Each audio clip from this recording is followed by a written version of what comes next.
네, 안녕하십니까. 국회 기획재정위원회에서 활동하고 있는 정의당 장혜영 의원입니다. 오늘 기자회견은 공시가격 상승에 따라서 정부가 세부담 완화 방안을 내놓았는데 이에 대한 문제점을 지적하기 위해서 참여연대 그리고 집 걱정 없는 세상연대 주거권 네트워크가 함께 마련했습니다. 먼저 참석자분들 소개해드리겠습니다. 참여연대에서 이지현 사무처장님 참석하셨습니다. 내가 만드는 복지국가의 오건호 정책위원장님 참석하셨습니다.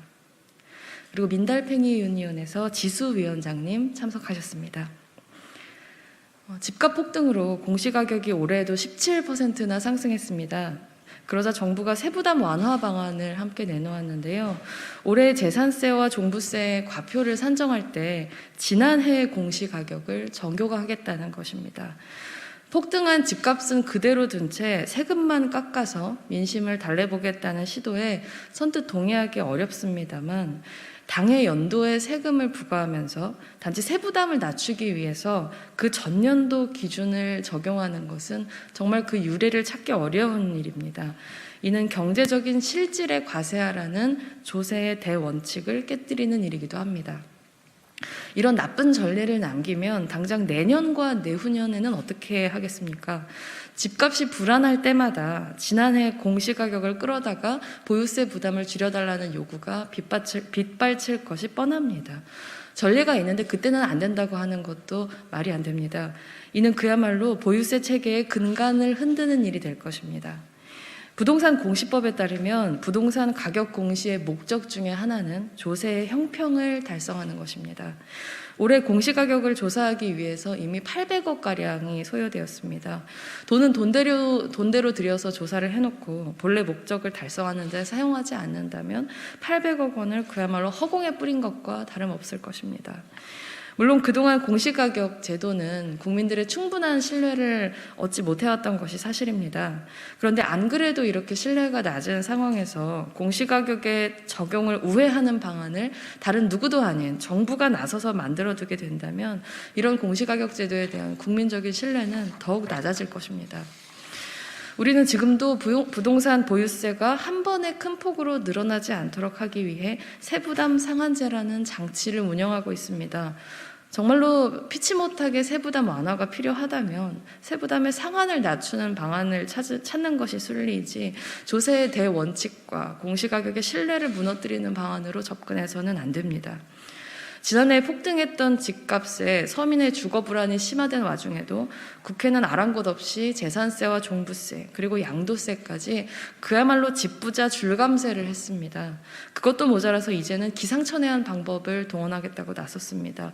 일각에서는 아예 종부세를 폐지하자는 주장까지 나오고 있습니다. 표 앞에서 정의나 형평이라는 말 자체를 꺼내기 어려운 시대가 되었습니다.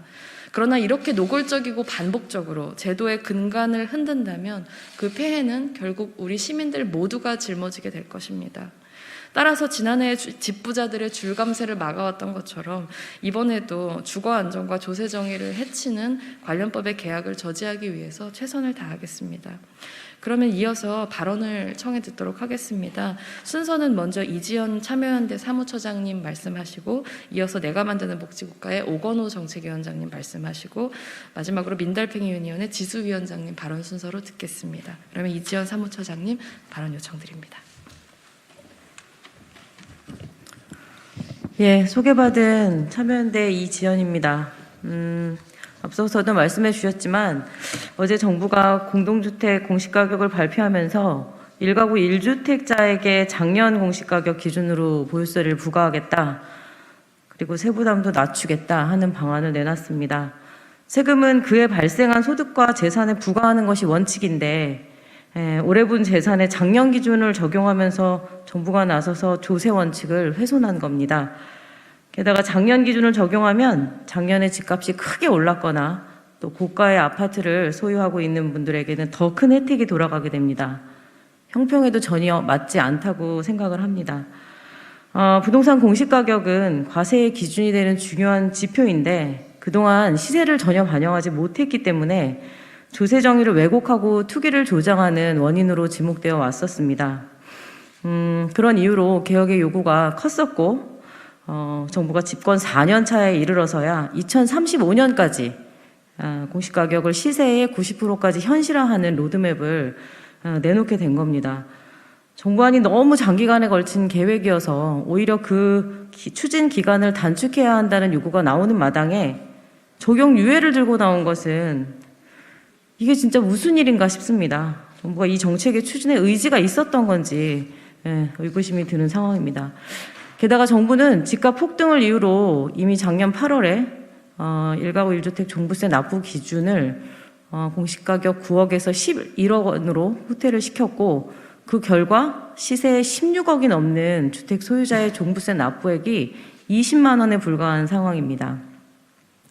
집값 상승으로 인한 국민들의 세부담 완화라는 이유를 대고 있지만 사실상 정부가 내놓은 안은 무주택자, 저가주택 소유자 아무 상관이 없는 집부자 대상의 감세일 따름입니다. 정부가 집값 안정보다 부동산 세제 감면 꼼수를 반복하면 한국 사회에 지금 가장 심각한 문제로 꼽히고 있는 자산 불평등 문제 해결은 요원할 수밖에 없습니다.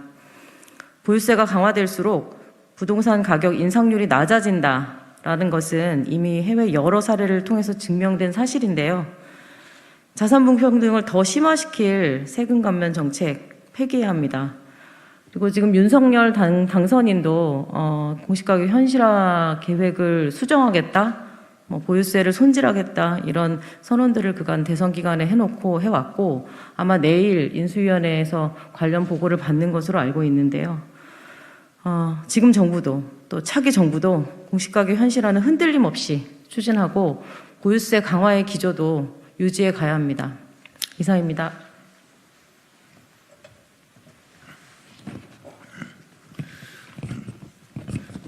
예, 내가 만드는 복지국가 정책위원장 오건우입니다. 어저께 정부가 발표한 보유세 후퇴 정책을 보고 무척 화가 났습니다. 저뿐만 아니라 많은 시민들이 집값 폭등으로 가슴이 무너진 많은 시민들이 더더욱 화가 났을 거라고 생각합니다.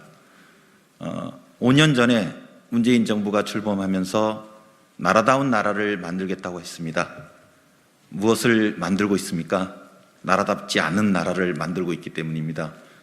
특히 부동산 정책에서 편법과 기득권의 정치를 노골적으로 폈기 때문입니다. 두 가지를 규탄하겠습니다. 첫 번째는 문재인 정부는 부동산 조세의 원칙을 흐트러뜨리고 있습니다.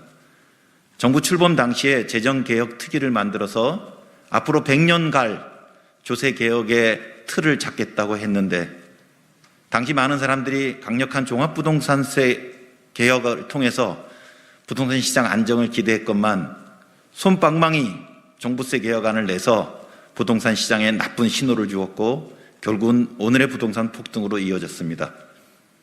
그리고 임기를 맞으면서 마지막에 내놓은 정책이 바로 어제 보유세 완화입니다.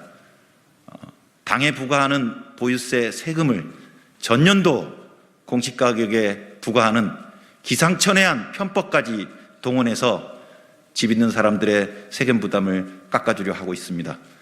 많은 사람들이 조세 정의와 조세 형평을 원하고 있는데 문재인 정부는 그거를 흐트렸습니다. 역사적으로도 크게 비판받을 겁니다. 두 번째는 문재인 정부는 부동산 기득권 정치를 했습니다. 윤석열 당선인을 포함한 국민의힘과 손을 잡고 우리 사회에서 집을 가진 사람들을 위한 정치만을 폈습니다. 집값이 올라서 부동산 보유세가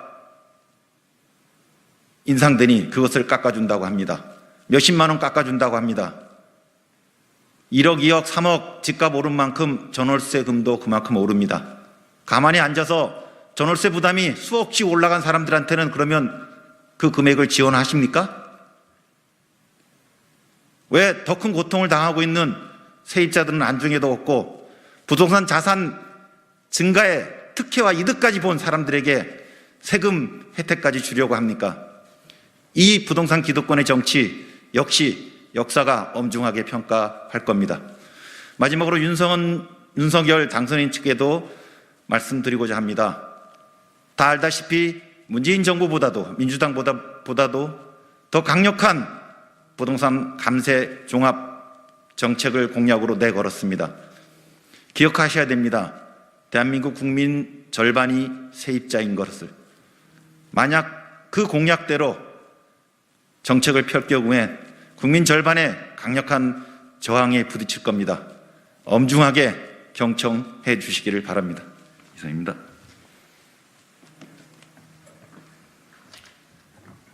네, 민달팽이 유니온에서 청년들의 주거권 보장과 주거 불평등 완화를 위해 활동하고 있는 지수라고 합니다.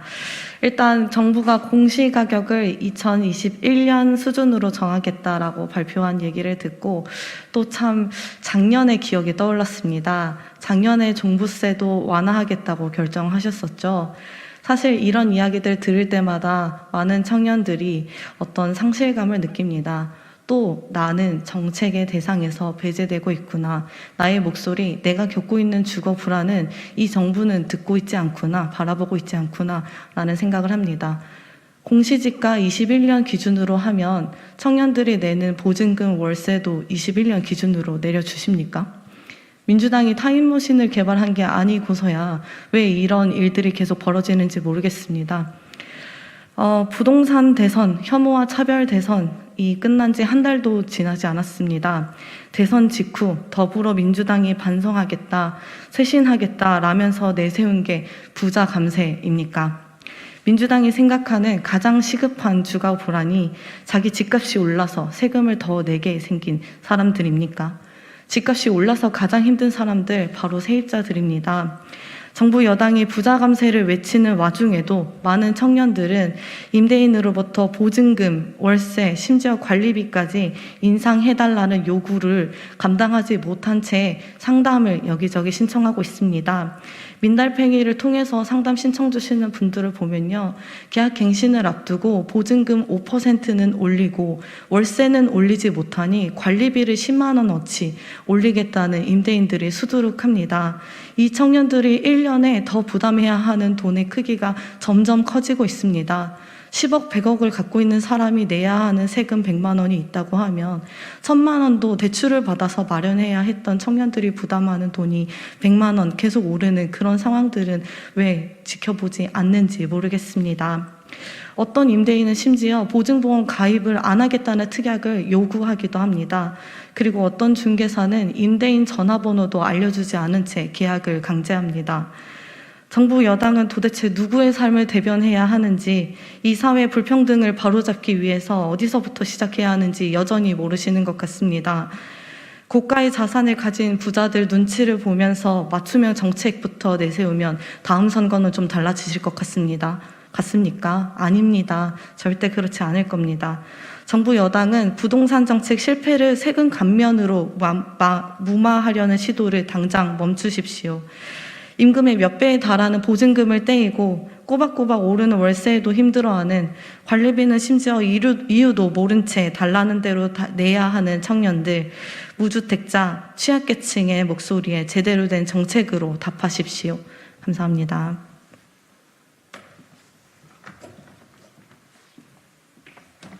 네, 이것으로 저희가 준비한 기자회견은 다 마무리가 되었습니다.